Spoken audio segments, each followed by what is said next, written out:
আপনি আমার নিয়ে একটা রস করছেন, কি বলছেন? ও যে তোমাকে নিয়ে রোস্ট করছে, খালি তুমি না আমরাও দেখছি। তো এখন তুমি ওরে কি কবার চাও? কসম দেখি আমরা হলো শুনি। আমি নাকি লেন্ডি। তারপরে আমার লাইসেন্স করা কাগজ আছে। তো আপনি আমার লাইসেন্স করা কাগজটা দেখাইয়েন, দেখাইয়া রস করেন, ঠিক আছে? তোমা মনি তুমি একটা খুব পয়েন্টের কথা কইছাও। ও তোমাকে রেন্ডি কইছে, লাইসেন্স করা রেন্ডি কইছে।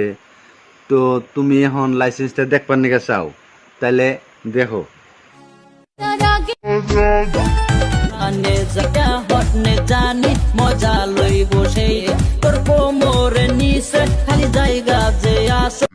তো সিনটা অল্প স্লো মোশনে দেখেন।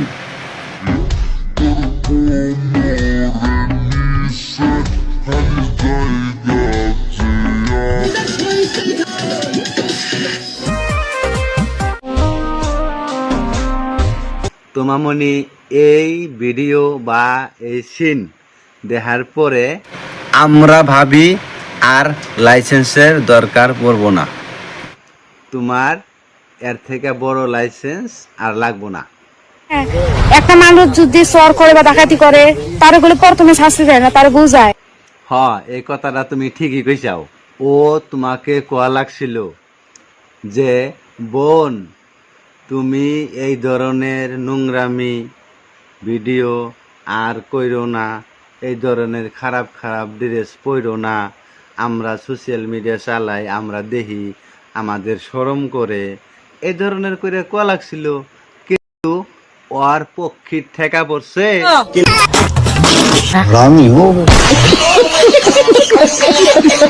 যে তোমাকে এই ধরনের করে বুঝাবে। যখন তোমরা শর্ট কাপড় পিন্দে নোংরা নোংরা ড্যান্স করে আপলোড দাও, তার আগে তোমরা ভিডিও চেক করো না? নিজেরা যখন শর্ট শর্ট কাপড় পরে নোংরা নোংরা ভিডিও করো, নোংরা নোংরা সিন করো, তারপরে টাকা যখন নেও তখন ভালো লাগে। কিন্তু ওই ভিডিওগুলো যখন আমরা আরও আসামের রোস্টাররা দেখি, দেখা যখন তোমাদেরকে খেলা বাস ভইরা দেই, তখন তুঙ্গর বেজত থেকে, তাই তো? যদি রোস্ট করলে খারাপ পাও, তাহলে এই নোংরা ভিডিও বানায় আর সোশ্যাল মিডিয়ায় আপলোড দিও না। আর এরপরেও যদি না মানো, তাহলে কিন্তু তখন ডাইরেক্ট টপার টপ করে কিন্তু রোস্ট করব।